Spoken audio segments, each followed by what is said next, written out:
축복합니다. 기독교 작가 필립 얀 씨가 놀라운 하나님의 은혜라는 책에 나오는 내용 하나입니다. 영국에서 비교 종교학회가 열렸습니다. 한 사회자가 질문합니다. 기독교의 독특성이 무엇입니까? 그래서 여러 학자들이 말합니다. 네, 성육신이 기독교의 독특함입니다. 아닙니다. 부활이 기독교의 독특함입니다. 이렇게 여러 학자들이 의견을 제시하니까 많은 사람이 이렇게 말합니다. 신이 인간이 된 것은 타 종교에서도 많이 듣는 이야기입니다. 그것은 특징이 될 수 없습니다. 그러자 분위기가 점점 쇠해졌습니다. 그때 옥스포드 대학교의 세계적인 변증학자로 있었던 C.S. 루이스가 이렇게 손을 번쩍 들고 말합니다. 세계 어느 종교를 보아도 기독교와는 비교할 수 없는 기독교만이 가지고 있는 독특함이 있습니다. 그것은 은혜라는 단어입니다. 은혜는 기독교만이 가지고 있는 독특함입니다. 한번 보세요. 불교는 고행과 수행을 강조하지요. 힌두교는 업적과 업보를 가르치지요. 이슬람은 꾸란을 지키는 것을 가르치지요. 모두가 인간의 합당한 노력으로 신의 호의를 받고자 하는데 중심을 두는 특징입니다. 그런데 기독교만 은혜가 있습니다. 은혜가 무엇입니까? 받을 자격이 없는 인간이 하나님의 일방적으로 베푸시는 사랑입니다. 그것이 은혜입니다. 기독교는 그것을 가지고 있습니다. 우리는 이 사랑, 이 은혜 때문에 예수 그리스도를 믿게 되었고 하나님의 자녀 되었습니다.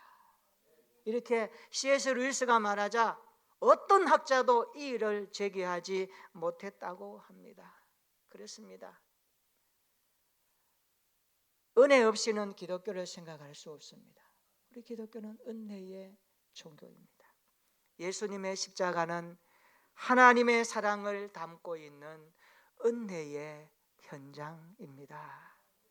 여러분, 어떤 영웅이 우리를 대신하여 죄값을 대신 치러주고 죄 없다라고 말할 수 있겠습니까? 어떤 지식이 믿음으로만 구원받는다라는 이 사실을, 이 신비한 내용을 가르쳐 줄 수 있겠습니까? 어떤 철학이 태초부터 계셨던 분이 이 땅에 오셔서 그 사랑을 우리에게 보여주셨다라는 것을 말해줄 수 있겠습니까? 여러분, 어떤 예술이 하늘과 땅을 잇는 십자가의 구원을 표현할 수 있겠습니까? 이것은 기독교만이 할 수 있는 독특함입니다. 사랑하는 성도 여러분, 오늘 예배가 이 하나님의 놀라운 은혜를 다시 한번 깊이 묵상하며 감사하며 드리는 예배가 되었으면 좋겠습니다. 하나님의 사랑과 공의가 십자가에서 만나고 그 십자가 은혜 때문에 우리가 하나님의 자녀 되었다라는 사실 하나만으로 우리는 춤출 수 있고 우리는 감사할 수 있고 우리는 노래할 수 있지 않습니까? 이 감사절에 이것을 깊이 여러분의 고백으로 담아내는 그런 찬양제가 되었으면 좋겠습니다. 오늘 본문은 사도행전 8장 25절과 연결되어 있습니다. 여러분, 사도행전 8장 25절 이렇게 기록합니다. 두 사도가 주의 말씀을 증언하여 말한 후 예루살렘으로 돌아갈새 사마리아 이내 여러 마을에서 복음을 전하니라 말씀합니다. 두 사도가 누굽니까? 베드로와 요한을 말합니다. 베드로와 요한이 사마리아를 방문한 다음에 예루살렘으로 돌아가는 길에 여러 지방을 순회하면서 성도들을 위로하는 일을 하고 지금은 루따라는 마을에 와 있습니다. 그러니까 루따는 사마리아 성과 예루살렘의 중간 지점에 있는데 한 13km 정도에 떨어져 있는 마을입니다. 오늘 본문은 베드로의 순회 전도 여행 중에 일어났던 한 이야기를 우리가 읽었습니다. 당시에 교회의 지도자였던 베드로는 사마리아 각 지역을 두루 다니면서 성도들을 만나고 있었습니다. 그런데 대부분 박해를 피해서 도망 나온 성도들이었습니다. 그들에게 무엇이 필요할까요? 위로가 필요하죠. 권면이 필요하죠. 주의 말씀을 의지하라. 주의 말씀을 붙들고 기도하라. 위로하고 격려하면서 말씀으로 그 시련을 이길 것을 당부하면서 살고 있었습니다. 우리가 신앙생활을 하면서 성도와 성도의 만남이 굉장히 중요합니다. 성도와 목회자와의 만남이 굉장히 중요합니다. 성경적으로 표현하면요, 양은 목자와의 관계가 굉장히 중요합니다. 그래서 우리는 날마다 지속적으로 말씀으로 만나는 것이 필요합니다. 양 떼는 목자와 자주 접해야 하고, 목자의 음성을 듣고 따라가는 양무리의 삶이 성경적으로 날마다 보장되어야 하는 것입니다. 아무리 바빠도 요즘 도심의 목회자들과 서로 교제하고 이렇게 대화하다가 보면 성도들이 신방을 잘 원하지 않는데요. 불편하니까, 준비해야 되니까 목회자가 신방 가는 걸 원하지 않는데요. 도심만이 아닙니다. 중소도시도 마찬가지입니다. 왜 그럴까요? 가만히 생각하니까 이유가 나옵니다. 자기 중심성이 너무 강합니다. 우리가 오늘 이것을 알아야 됩니다. 베드로가 사마리아와 각 지역을 다니면서 고난으로 흩어졌던 성도들을 향하여 말씀으로 권하고 위로하고 격려하는 것은 오늘 우리 시대의 교회에 펼쳐놓은 사역의 현장을 본다는 것을 잊지 말아야 합니다. 32절에 보면 믿는 자들을 가리켜서 뭐라고 부릅니까? 성도라고 부릅니다. 성도는 믿는 자를 말하는 겁니다. 이 명칭은 사도행전 9장에서 처음으로 등장하는 용어입니다. 그래서 9장 13절에도 보면 성도라는 단어가 나오고 9장 41절에도 보면 성도라는 단어를 언급합니다. 이 성도라는 단어가 서신서에 가면 바울이 이렇게 통합적으로 해석을 합니다. 성도는 믿는 자들을 부르는 가장 일반적인 이름으로 사용됩니다. 우리는 성도입니다.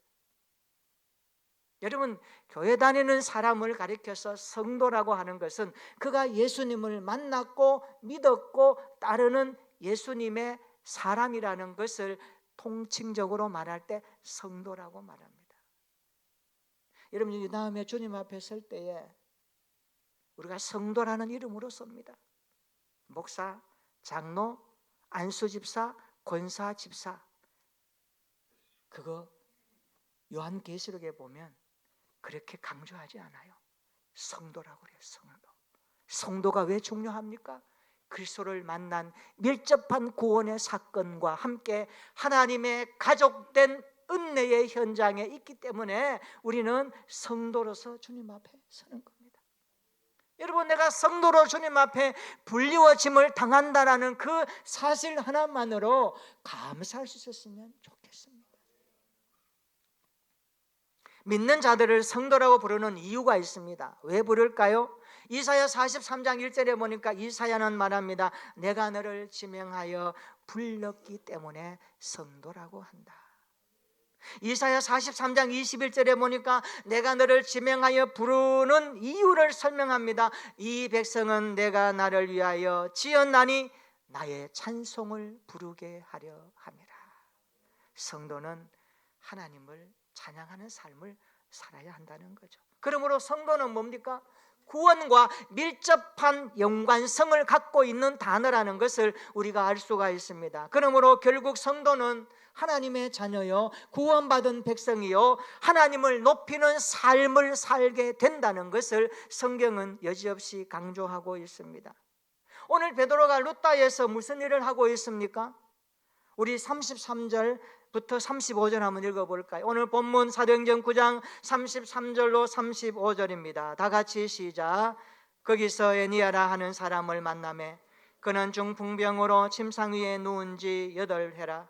베드로가 이르되 에니야야, 예수 그리스도께서 너를 낫게 하시니 일어나 내 자리를 정돈하라 한데 곧 일어나니 룻다와 사론에 사는 사람들이 다 그를 보고 주께로 돌아오니라. 아멘. 오늘 베드로가 룻다에서 에니야를 만납니다. 에니야는 찬양하다라는 이름의 뜻입니다. 이름이 참 좋아요. 에니야 부를 때마다 찬양하라, 이런 뜻이 담겨 있는 거예요. 에니야가 헬라식 이름으로 보아 아마 헬라파 유대인으로 그렇게 보여집니다. 그런데 에니야가 중풍병을 앓고 있습니다. 1년 2년도 아닙니다. 8년 동안이나 중풍병으로 고생하고 있습니다. 긴 세월 동안 혼자 힘으로 살 수 없는 그의 인생을 들여다보면 안타깝지 않습니까? 오래 침상에 누워서 다른 사람의 손을 의지할 수밖에 없는 그의 하루하루가 얼마나 힘든 하루였겠습니까? 절망할 수도 있고 근심할 수도 있고 인생이 무언가 고뇌할 수 있는 현장이 그의 인생에 보이지 않습니까? 그는 삶이라고 하는 것이 삶이 아닙니다. 여러분, 삶이 고통이라고 하는 사람들에게는요, 지옥 같다라고 표현하죠. 삶이 고통스럽습니다. 나는 지금 지옥 같은 삶을 살고 있습니다. 어찌 보면 에니야의 삶이 그런 삶이었는지도 모릅니다. 죽지 못해서 살아가는 고통스러운 시간의 연속이 그의 앞에 있었습니다. 하지만 이처럼 절망적인 상황은 오늘 베드로를 만남으로 끝나기 시작합니다. 완전히 반전되는 삶을 그가 살고 있죠.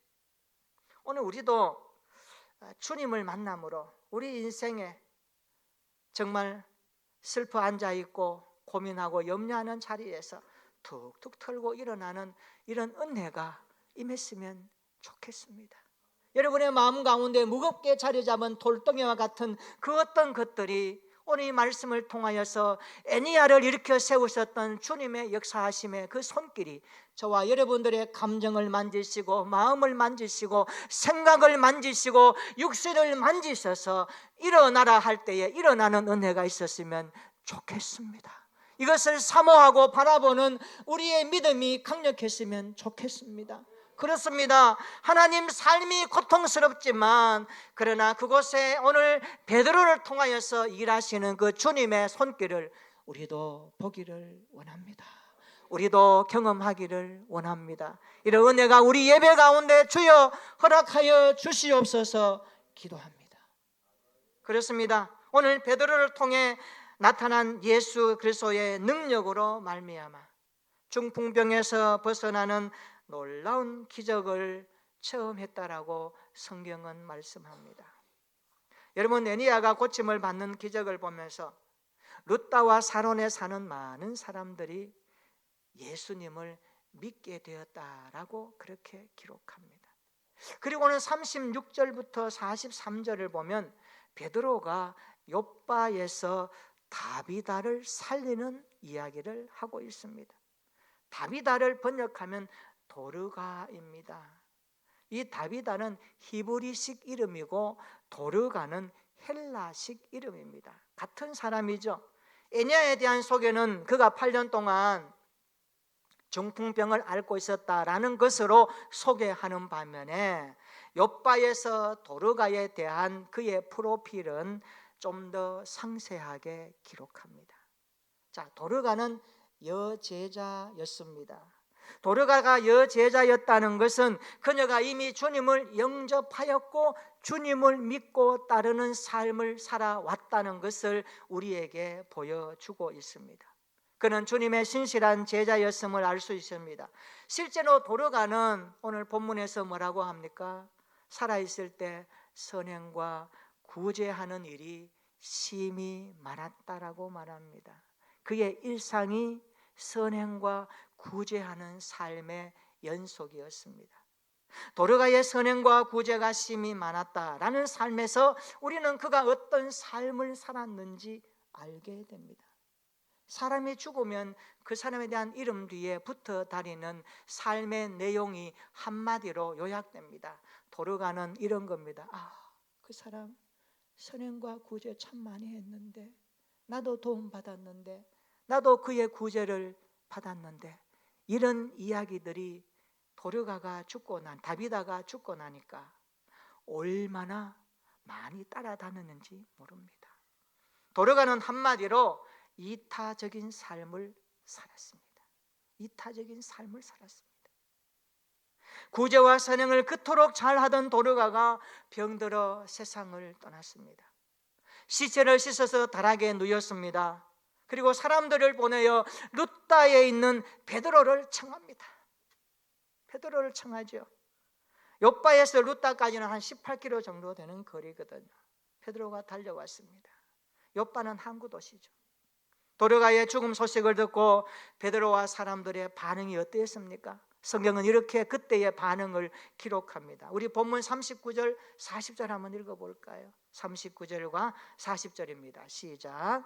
베드로가 일어나 그들과 함께 가서 이르매 그들이 데리고 다락방에 올라가니 모든 과부가 베드로 곁에 서서 울며 도르가가 그들과 함께 있을 때에 지은 속옷과 겉옷을 다 내보이거늘 베드로가 사람을 다 내보내고 무릎을 꿇고 기도하고 돌이켜 시체를 향하여 이르되 다비다야 일어나라 하니 그가 눈을 떠 베드로를 보고 일어나 앉는지라. 아멘.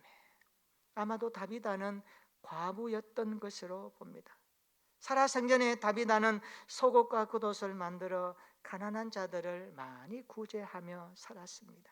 많은 과부들이 다비다의 그 선행을 추모하기 위해서 베드로에게 그녀가 만든 속옷과 겉옷을 보여주면서 울고 있습니다. 왜요? 그 다비다의 손길 한 땀 한 땀이 묻어 있었기 때문에 그 죽음 앞에서 울 수밖에 없었던 겁니다. 과부로 살면서 자신보다 어려운 이웃을 더 생각했던 도르가의 죽음은 그녀의 손길 한 땀 한 땀이 있는 그 겉옷과 속옷을 볼 때마다 그 많은 사람들이 더 울 수밖에 없는 울음바다를 이루고 있었습니다. 누군가가 말합니다.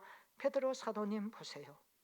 이 옷은 도르가가 만들어준 옷인데 내가 낮에는 겉옷으로 입고 밤에는 이불처럼 덮고 지냈던 소중한 옷입니다. 그런데 그녀가 죽었다니요. 이 무슨 일입니까? 가슴이 미어집니다. 다비다가 남긴 선행과 구제는 많은 사람들을 안타깝게 만들었습니다. 눈물과 안타까움에 시간이 흐르고 베드로가 사람들을 다 내보냅니다. 다 보냅니다. 그리고 기도한 후에 시체를 향하여 이렇게 명합니다. 다비다야 일어나라. 다비다야 일어나라. 따라서 합시다. 다비다야 일어나라. 이 말씀이 누구에게 들려져야 할까요? 오늘 우리가 들어야 할 말씀입니다. 내가 예수는 믿는다고 하지만 실상은 죽은 것 같은 인생을 살고 있다면 우리 인생을 향하여 주시는 말씀입니다. 사랑하는 내 아들아, 사랑하는 내 딸아, 일어나라. 이제 살아있는 그리스도인으로 살아야 되지 않겠니? 죽음의 잠을 자지 말고 일어나 주와 함께 다시 살아야 되지 않겠니? 고난과 역경 앞에 죽음의 신음소리 내지 말고 주의 이름 부르며 하나님이 너를 부른다 할 때에 그 말씀 붙들고 일어나라 일어나라 이 음성이 우리의 영혼에 들렸으면 좋겠습니다. 오늘 세상을 한번 보십시오. 예수 믿는 자들은 많지만 유명무실한 그리스도인들 때문에 얼마나 교회가 어려움 당하는지 모릅니다. 있는 자리에서 십자가 지고 주님 따라가며 내 몫을 감당해야 되는데 어려운 일은 다 내팽개치고 이름 내고 좋은 곳에만 얼굴 내밀고 사진 찍고 살아가는 이 땅에 정말 어리석은 자들이 많아요. 우리 그렇게 살지 맙시다. 어려운 일은 내가 하고 다비다처럼 선행과 구제는 하지 못할지라도 내 가족에게, 내 자신에게, 내 이웃들에게, 내가 만나는 직장인들에게 적어도 예수의 향기만큼은 조금이라도 보여줘야 되지 않겠습니까? 우리가 그런 삶을 살지 못했다면 오늘 다비다에게 말씀하시는 베드로를 통한 주님의 음성이 저와 여러분들의 영혼에 들려야 될 줄로 믿습니다. 이 음성 듣기 위해서 예배 드리는 거예요. 이 음성 듣고 세상 살아가는 거예요. 이 음성 없으면 세상 소리가 우리의 삶을 이끌고 만시창이 되게 할지도 모릅니다. 적어도 우리가 살아있는 그리스도인의 명분은 어디서 찾습니까? 내 안에 말씀하시는 주님, 오늘 또 나를 부르십니다. 나를 인도하십니다. 내 인생을 인도하시는 주님의 손길이 내 눈에 보입니다. 나는 그 주님 앞에서 오늘 살아갑니다라고 하는 용기 있는 고백이 우리의 삶이 되었으면 좋겠습니다. 그렇습니다. 사랑하는 성도 여러분, 오늘 베드로가 시체를 향하여 말합니다. 다비다야, 일어나라. 이 음성이 우리 영혼에, 저와 여러분들의 영혼에 정말 깊이 울림이 되었으면 좋겠습니다. 그러자 기적이 일어났습니다. 죽었던 도르가가 눈을 뜨고 베드로를 보고 일어나 앉습니다. 도르가가 살아났습니다. 할렐루야. 주님을 찬양합니다. 죽은 자도 살리시는 주님을 찬양합니다. 없는 것도 있게 하시는 주님을 찬양합니다. 우리의 상처 아픔을 십자가에 짊어지시고 다 이루었다 하신 그 주님의 음성을 듣는 순간 우리의 모든 어렵고 힘든 것들이 떠나가게 될 것을 믿습니다. 회복될 것을 믿습니다. 은혜 중에 임할 주님의 약속이 우리의 마음 가운데 들려지면 우리가 다비다처럼 일어나 앉아서 이제는 또 주님을 깊이 신뢰하고 따라가는 온전한 제자의 삶이 시작될 줄로 믿습니다. 그렇습니다. 도르가 살아난 이 놀라운 사건을 많은 사람들이 보았습니다. 울었던 눈물이 기쁨으로 바뀌었습니다. 슬픔이, 절망이, 아픔이, 안타까움이 소망과 즐거움과 감사와 찬양으로 뒤바뀌었습니다. 이게 기독교 신앙의 현주소입니다. 여러분을 힘들게 하고, 여러분을 아프게 하고, 여러분을 때로는 얼굴 찌푸리게 하던 인생의 여러 가지 것들이 무엇입니까? 그 모든 것들 여러분들 보따리에 사십시오. 그 주님 앞에 나오십시오. 그리고 주의 이름으로 하나님 앞에 제물로 드리십시오. 주여, 이 모든 거 주님의 이름으로 십자가에 못 박게 하옵소서. 이미 짊어지신 주님의 그 십자가에 내가 같이 못 박혀지겠습니다. 나를 새롭게 만들어 주시옵소서. 내 인생을 새롭게 다듬어 주시옵소서. 매일 일상 가운데 살아가지만 오늘 또 하루가 새로운 날이 되는 것은 주님이 나에게 말씀하시는 그 음성이 있기 때문임을 나도 고백하며 살고 싶습니다. 그런 믿음의 삶이 펼쳐지기를 예수님의 이름으로 축원합니다. 그렇습니다. 42절에 보십시오. 온 요파 사람들이 알고 많은 사람이 주를 믿었다고 말씀합니다. 35절에도 말씀합니다. 중풍병에서 고침받은 애니야를 보고 룻다와 사론에 사는 사람들이 다 그를 보고 주께로 돌아왔다라고 말씀합니다. 오늘 누가는 베드로가 병자를 고치고 죽은 자를 살리는 사역으로 인하여 많은 사람들이 주님께로 돌아왔음을 말씀하고 있습니다. 오늘 그렇다면 본문에서 우리에게 주시는 메시지가 무엇일까요? 왜 이 말씀 우리에게 읽게 하고 설교로 듣게 하고 오늘 말씀 앞에서 우리가 붙들고 살아가야 될 삶의 메시지가 무엇일까요? 많은 교훈이 있겠지만 적어도 베드로를 통하여 배우는 신앙인의 자세입니다. 세 가지로 말씀드립니다. 첫째로, 우리는 복음의 전달자에 불과하다는 것을 깨달아야 합니다. 우리는 복음의 전달자이들입니다. 성도는 복음이신 예수 그리스도를 전달하는 삶이 되어야 합니다. 32절에서 보시듯이 베드로는 사방으로 두루다니며 복음 전파의 영역을 확대해 나갔습니다. 애니야를 고치고 도르가를 살리는 기적은 복음 전파의 연장선상에서 일어났던 열매라는 것을 말씀합니다. 그렇습니다. 우리는 언제 어디서든지 복음의 전달자로 살아야 합니다. 주님을 드러내고 주님을 자랑하고 주님을 보여주는 삶이 복음의 전달자 역할입니다. 두 번째, 우리는 능력의 도구일 뿐입니다. 우리는 능력의 도구일 뿐입니다. 여러분, 능력과 도구를 구분할 수 있어야 합니다. 34절에 보시면 베드로는 애니야에게 이렇게 말합니다. 애니야야, 예수 그리스도께서 너를 낫게 하시니 일어나 내 자리를 정돈하라 말씀합니다. 베드로는 애니야를 일으키는데 오직 주님의 능력을 앞세웁니다. 자신은 그 능력의 도구에 불과하다는 것을 고백하고 있습니다. 그렇습니다. 우리가 많은 신앙의 공적을 쌓고 전도를 하고 봉사를 하고 우리가 하나님의 일을 한다고 하지만 그것은 하나님이 우리를 통하여 일하시는 능력의 도구에 불과하다는 것을 알아야 됩니다. 성도는 하나님의 사랑과 능력을 세상에 나타내는 도구에 불과합니다. 그래서 하나님, 나를 당신의 손에 들림받은 마른 막대기 같을지라도 주님이 그것을 쓰시면 존귀하게 쓰임받기를 원합니다. 능력이신 주님의 도구가 되기를 원합니다. 이런 기도가 우리에게 있기를 주님의 이름으로 축원합니다. 이것을 분명히 알고 믿음 생활하는 것이 바른 신앙생활입니다. 우리는 능력의 도구일 뿐입니다. 세 번째, 우리는 기도의 사명자로 살아야 합니다. 성경은 무시로 성령 안에서 기도하라 말씀합니다. 항상 쉬지 말고 기도해야 합니다. 기도할 사명이 성도에게 있습니다. 기도하는 자들은 항상 겸손함을 유지해야 됩니다. 여러분, 기도 좀 한다고 까불지 마세요. 우쭐대지 마세요. 기도가 무슨 벼슬을 하는 것처럼 기도 많이 했다고 어깨 힘주고 교만하지 마세요. 굉장히 보기 흉한 모습입니다. 저는 우리 모든 성도들이 기도하면 할수록, 기도의 자리가 깊고 넓어지면 질수록 더욱 겸손하게 주님 앞에 엎드리는 자세의 삶을 살게 되기를 축복합니다. 우리가 오늘 이런 기도의 사명자로 살아야 되지 않겠습니까? 40절 한번 보시기를 바랍니다. 베드로는 다비다의 시신 앞에서 무릎을 꿇고 기도합니다. 무슨 기도했을까요? 주님, 딱합니다. 안타깝습니다. 이 눈물을 어떻게 할까요? 주님, 다비다에게 은혜를 주세요. 긍휼을 베풀어 주세요. 주님, 살려주세요.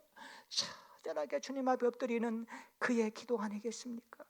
지금까지 베드로는 병자를 고치는 기적은 많이 보았습니다. 그러나 죽은 자가 살아나는 광경은 보지 못했습니다. 그런데 다비다를 향해 단호하게 일어나라 명령하셨던 것은 죽은 자를 살리시고 없는 것도 있게 하시며 스스로 죽음을 이기시고 부활하셨던 주님을 의지했기 때문입니다. 이게 믿음이에요. 믿음은 기도할 때 더 분명해집니다. 여러분, 기도할 때 내 힘으로 기도했다고 응답 받았다고 여러분 너무 자랑하면 안 돼요. 그건 내 힘으로 한 게 아니에요. 제가 오고 시간에도 기도 그 천상의 법칙에 대해서 말씀드리겠지만 기도를 우리가 잘 이해해야 됩니다. 왜요? 그래야 기도하면 할수록 믿음이 성장하고 성숙하는데 기도하면 할수록 잘못되게 이상하게 빚어진 사람이 있더라고요. 그거 우리 성경적으로 바로 잡아야 되거든요. 그래야 믿음이 하나님 앞에 기쁨이 되는 겁니다. 그렇습니다. 기도는 하면 할수록 무르익고 성숙해지고 주님의 은혜가 무엇인지 알아가기 때문에 그렇습니다. 오늘 우리 모두가 기도할 때 주님의 놀라우심의 이 은혜를 오늘 다비다 사건을 통하여 보았으면 좋겠습니다. 하나님은 우리에게 응답이 보장된 기도의 문구 하나를 주셨습니다. 주님이 말씀하십니다. 요한복음 15장 17절에 말씀합니다. 너희가 내 안에 거하고 내 말이 너희 안에 거하면 무엇이든지 원하는 대로 구하라. 그리하면 이루리라 말씀하고 있습니다. 구원받은 성도는 날마다 주님을 믿고 기도할 사명이 있습니다. 이 사명에 충실하다 보면 기적은 경험됩니다. 따라서 기도에 충실하다 보면 기적은 자연스럽게 따라옵니다. 그것을 꼭 기억하시기를 바랍니다. 기도하는 자리, 기도하는 사명을 잊지 맙시다. 우리는 기도의 사명자입니다. 그렇습니다. 우리는 복음의 전달자요, 능력의 도구일 뿐이요, 기도의 사명자들입니다. 우리 모두 능력의 도구로 쓰임받기를 바랍니다. 기도의 사명자로 살기를 바랍니다. 그리하여 우리의 생애가 복음 전달자로 하나님께 영광 돌릴 수 있는 삶의 시간들이 많아지기를 예수님의 이름으로 축원합니다. 오늘 일어나라 말씀하신 이 음성이 앉아있는 우리의 믿음이 다시 일으켜 세우는 동력이 되고 능력이 되어져서 우리 인생 주님 앞에 설 때에 기도하는 사명자, 능력의 도구일 뿐이었다는 것을 기억하면서 복음 전도자의 삶을 신실히 살아가는 이번 한 주간 되시기를 주님의 이름으로 축원합니다. 아멘. 기도하겠습니다.